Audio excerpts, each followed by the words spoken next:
నువ్వో రాయి నేనో శిల్పి చెక్కుతున్నంతసేపు నిన్ను నేను చెక్కుతున్నంతసేపు ఆ తరువాత అంతారంతా నిన్ను దేవుడు అని నేను అంటరని వాడిని.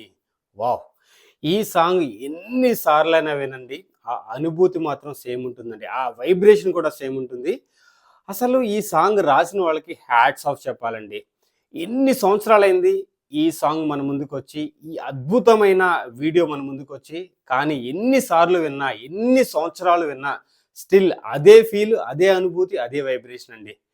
ఈ పాటలో ఎంత అంతరార్థం ఉంది. ఈ పాటలో ప్రతి పదం అలా బ్రెయిన్‌లోకి వెళ్తుంటే ట్రాన్స్‌లోకి వెళ్ళిన ఫీల్ ఉంటదనమాట. ఈ సాంగ్‌ని నేను కొన్ని వేల సార్లు వినుంటా. డ్రైవ్ చేసేటప్పుడైతే నా కార్‌లో కంటిన్యూయస్‌గా రిపీటెడ్‌గా వస్తుంటది. ఎందుకో చాలా ప్రశాంతంగా, పీస్‌ఫుల్‌గా అనిపిస్తదండి ఈ సాంగ్ విన్నంత సేపు. అదే కాదు ఇంట్లో కూడా ఎప్పుడన్నా కొంచెం సాడ్ ఫీలింగ్ ఉన్నా, కొంచెం డౌన్‌గా ఫీల్ అయినా గానీ ఈ సాంగ్ పెట్టుకుంటే చాలా రిలీఫ్‌గా బ్రెయిన్ అంతా ఫ్రెష్ అయినట్టు అనిపిస్తది. ఎందుకో నాకేనో లేదంటే చాలా మందికి ఇలా అనిపిస్తుందో లేదో తెలియదు కానీ ఇన్ని సంవత్సరాల తర్వాత కూడా ఎప్పుడైనా సరే నాకు కొంచెం డౌన్ ఫీల్ వచ్చినప్పుడు ఈ సాంగ్ పెట్టుకొని వింటాను అనమాట. ఎప్పుడైనా ప్రశాంతత కావాలన్నప్పుడు కూడా ఈ సాంగ్ పెట్టుకొని వింటాను. ఇంత ప్రశాంతతమైన సాంగ్, ఇంత డెప్త్ ఉన్న సాంగ్ నేను ఎప్పుడు ఎక్కడ వినలేదు అనిపిస్తుంటది ఈ సాంగ్ విన్నంతసేపు. కానీ ఒక చిన్న ఫీలింగ్ ఏంటంటే ఈ సాంగ్ ఎందుకు అంత ప్రత్యేకత, ప్రాముఖ్యత రాలేదు బయట. ఎవరో 2 బూతులు చెప్పి లేదంటే ఏదేదో మాట్లాడితే వచ్చినంత ట్రెండు ఈ సాంగ్‌కి రాలేదేమో అనిపించింది. చాలా వ్యూస్ వచ్చాయి. మిలియన్స్ ఆఫ్ వ్యూస్ వచ్చాయి.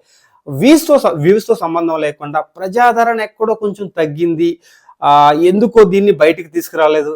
నిజంగా చెప్పాలంటే దీనికి ఒక అవార్డ్ రావాల్సిన సాంగ్ అనమాట. ఎందుకంటే పాడే విధానమే కాదు. పాటలో ఉన్న డెప్త్ అనమాట. నేను ఫస్ట్‌లో కొంచెం పాడాను గదా! నువ్వో రాయి నేనో శిల్పి అని. అక్కడ స్టార్టింగ్‌లోనే ఎంత బాగా చెప్తాడండి. నిజమే కదా!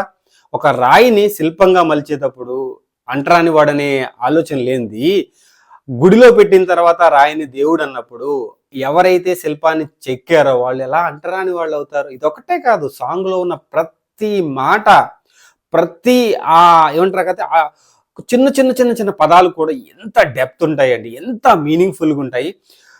వింటున్నంత సేపు నీకు అది పాటలాగా అనిపించదనమాట. ఏదో సంథింగ్ నీ బ్రెయిన్‌ని వాష్ చేస్తుంది. నీ బ్రెయిన్‌లోకి ఒక కొత్త వైబ్రేషన్ వస్తుంది అన్నట్టు ఉంటదనమాట. నిజంగా ఇలా ఎంతమందికి అనిపించిందో కామెంట్ సెక్షన్‌లో కామెంట్ చేయండి. ఈ వీడియోని, ఈ పాటని ఇంకా జనాల్లోకి వెళ్ళాలి. జనాలు ఆదరించాలి. దీనికి ఒక అవార్డ్ రావాలని నా కోరిక అనమాట. ఎందుకంటే ఏమో నేనైతే ఎక్కడ చూడలేదు దీనికి ఒక మంచి అవార్డ్ వచ్చింది అని చెప్పి. మేబీ జనాలు దీని గురించి మాట్లాడుకున్నారేమో తెలీదు. లేదా డిబేట్లు పెట్టారేమో తెలీదు. అక్కడికే వదిలేశారు. దీనికి చాలా మందికి ఊరికే అవార్డులు వస్తున్నాయి. నేను అనడం లేదు, కష్టపడితే వస్తున్నాయి. కానీ నైట్‌కి నైటు స్టార్డమ్ వస్తుంది కదా! ఈ సాంగ్ స్టార్డమ్ మేబీ దీని డెప్త్ వల్ల దీనికి వచ్చిందేమో కానీ బట్ ఎందుకో ఇంకా ఈ సాంగ్‌కి ఇంకా చాలా రావాలి. చాలా దానికున్న డెప్త్‌కి దానికిచ్చిన ఇంపార్టెన్స్ తక్కువేమో అనిపించింది. ఎందుకంటే ఇన్ని సార్లు ఇప్పుడు కూడా నేను చూడండి ఎప్పుడైనా ఈ సాంగ్ ఓపెన్ చేసినప్పుడు కామెంట్ సెక్షన్‌లో కామెంట్ చూస్తుంటానన్నమాట. ఇన్ని సంవత్సరాలు అయిపోయింది కదా! ఇంకా ఈ సాంగ్‌ని ఎంతమంది వింటున్నారు? ఎంతమంది ఇష్టపడుతున్నారు? కామెంట్ సెక్షన్‌లో కామెంట్స్ పెడుతున్నారంటే వాళ్ళు కూడా వింటున్నారనే కదా! అంటే ఇంకా ఈ సాంగ్‌కి ఎప్పుడు ఆ ఫీల్ అనేది పోదండి. ఎందుకంటే ఈ సాంగ్‌లో డెప్త్ అలాంటిది. ఏంట్రా ఈడు ఇలా చెప్తున్నాడంటే నేను ఎప్పటినుంచో అనుకుంటున్నా ఈ సాంగ్ గురించి చేద్దామని. నా వాయిస్ బాగోదేమో ఫస్ట్‌లో కొంచెం పాడాలని చిన్న కోరికండి. కొంచెం పాడి దీన్ని స్టార్ట్ చేయాలని. సో ఈరోజు ఎలాగోలా డేర్ చేసి కొంచెం పాడి అక్కడి నుంచి నా వీడియో స్టార్ట్ చేశాను. సో నా గొంతు బాగోకపోతే తిట్టుకోకండి.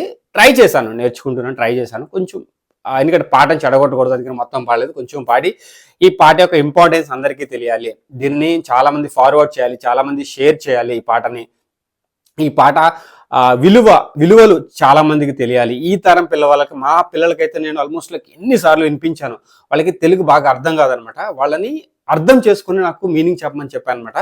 ఎందుకంటే ప్రతి దాంట్లో ఆ మీనింగ్ అనేది నిజంగా తెలియాలండి. ఎంత ఇంపార్టెంట్ అంటే అందరికీ తెలియాలి. ఎందుకంటే ఎంత బాగా రాశాడు, ఎంత డెప్త్‌గా ఆలోచించి రాశాడు అనేది ఆ సాంగ్ వింటే అర్థమవుతుంది. అందుకని అందరూ వినండి. మెయిన్‌గా పిల్లలు తెలుసుకోవాలి. ఎందుకంటే ఇన్ని భేదాలు ఉండకూడదు. అందరం అంటే ఒకటిగా బతకాలి. ఈ భేదాలు ఉండకూడదు. దేవుడి దగ్గర అసలు భేదాలు అనేది ఉండకూడదు. ఏంటంటే హెచ్చుతగ్గులు ఉండకూడదు. ధనికులు పేదలనే అసలు ఆ పదాలే ఉండకూడదు. అంటరాని వాళ్ళనేది అప్పటి కాలంలో ఉండేదేమో. ఇప్పుడు కూడా అక్కడక్కడ కొంచెం కనిపిస్తుంది. అది కూడా ఉండకూడదు అని పిల్లలకి ఇప్పటి నుంచి ఎడ్యుకేట్ చేయాలి. వాళ్ళ నెక్స్ట్ తరం వాళ్ళందరూ కలిసి మంచిగా ఉండాలి అన్నదే ఉద్దేశం అనమాట. అందుకని మా పిల్లలకి నేను చూపిస్తుంటా. మీ పిల్లలకు కూడా మీరు చూపించండి. ఈ సాంగ్‌ని ఎంత షేర్ చేయగలిగితే అంత షేర్ చేయండి. నా వీడియోని కూడా షేర్ చేయండి. చాలా మందికి వెళ్తే చాలా మందికి తెలుస్తది. ఎంతమంది ఈ సాంగ్స్‌ని ఇష్టపడుతున్నారు, ఎంత డెప్త్‌గా ఈ సాంగ్‌ని తీసుకుంటున్నారు, ఎంత హార్ట్‌గా తీసుకుంటున్నారో అర్థమవుతుంది. సో ఇదే నేను చెప్పాలనుకున్నది ఈ వీడియోలో. సో జై Hind, Srini signing off. Thank you. మంచి వీడియోస్తో మీ ముందుకు వస్తాను. ఆదరించండి, సబ్స్క్రైబ్ చేసి సపోర్ట్ చేయండి. అది నన్ను బూస్ట్ చేసుకోవడానికి, నా ఛానల్ ఇంప్రూవ్ చేసుకోవడానికి ఉపయోగపడుతుంది. Thank you. Srini signing off. జై హింద్.